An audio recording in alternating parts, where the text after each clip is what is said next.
Yeah, unfortunately, in my mind, and I've seen this acutely in the last couple of years, whatever is on the front page of the New York Times is what they talk about. That's what they talk about. That's who they go to cocktail parties with. That's what they do.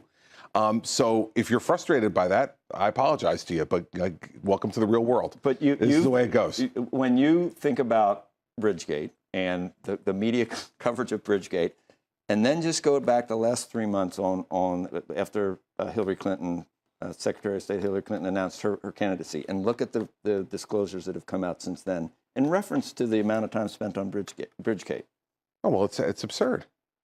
I mean, it's completely absurd. Pick, whether you go Clinton Foundation or prior to that, it was the server. Hold on, I'm sure, you tell me, I'm sure if you were to look at the coverage of the servers over the past 3 months relative to Bridgegate at the time, you think Bridgegate was that much? Oh, much more covered.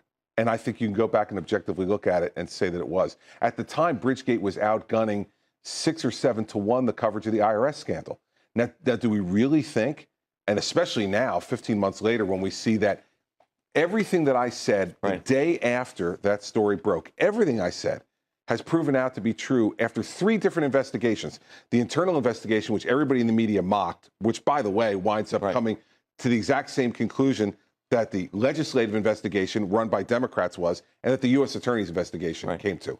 So you don't think there's been terrible coverage, though, of Hillary Clinton and the Clinton Foundation over the past couple months? It's been a disaster. Andrew, all I'd ask you is this.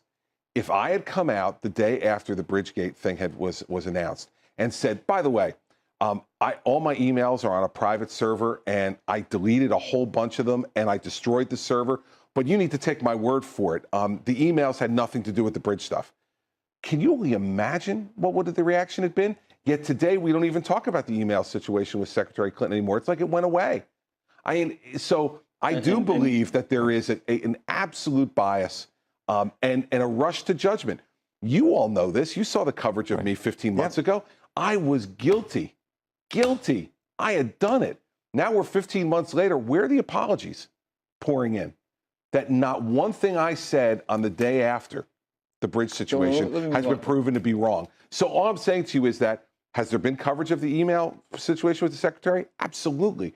But the intensity of the coverage and the relentlessness of the coverage is different. And that's where the bias is revealed.